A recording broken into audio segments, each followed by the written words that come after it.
10 वर्षांनी झालेल्या बाळाचे बारसे आटोपून कुटुंब पुण्याला परतत होते। दारू पिऊन गाडी चालवणाऱ्या तरुणांच्या स्कॉर्पिओने त्यांच्या कारला धडक दिली।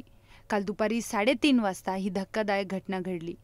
या भीषण अपघातात आजी, आई, 1.5 महिन्याचा चिमुकला आणि 7 वर्षाची चिमुकली यांचा दुर्दैवी मृत्यू झालाय। ही हृदयद्रावक घटना लिंबे-जळगाव परिसरातील टोल नाक्याजवळ घडली।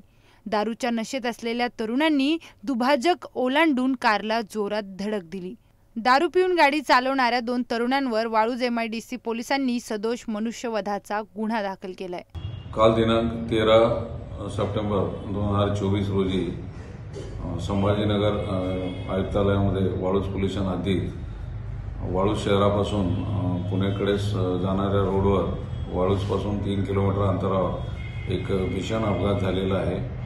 सदर अपघातामध्ये रेनो क्विड या गाडीतून पुण्याकडे जाणारं एक कुटुंब जे राहण्यासाठी पुण्यात आहे आणि जे अमरावतीला आपल्या नातेवाईकाकडून पुण्याकडे जात असताना अचानक समोरून येणारी जी स्कॉर्पिओ गाडी आहे ती गाडी त्यावरील चालकाचा ताबा सुटल्याने त्याने ती गाडी रोडचे डिवायडर क्रॉस करून अलीकडच्या ट्रॅकमध्ये येऊन समोरून जोराची धडक दिलेली आहे।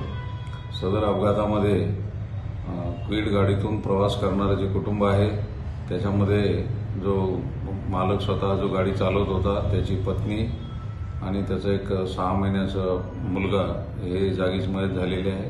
त्यानंतर त्यांचे नातेवाईक जे होते त्यामध्ये त्यांची सासूबाई 65 वर्षाची यांचं या देखील त्यामध्ये मयत झालेले आहे।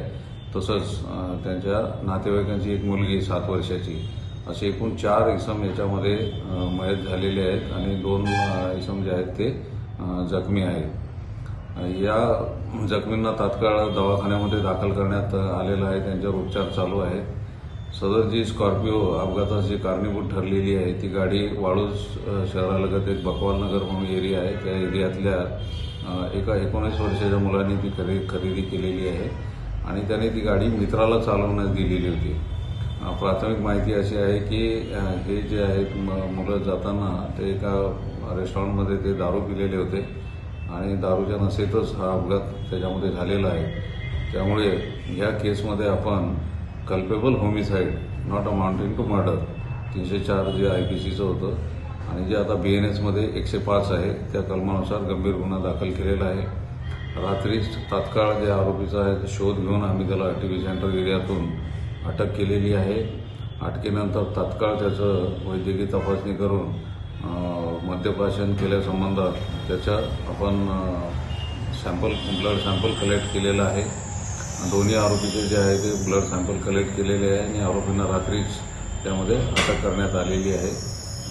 सदर घटनेचा पुढील तपास सुरू आहे। Bureau report Sudarshan Marathi, Chhatrapati Sambhajinagar.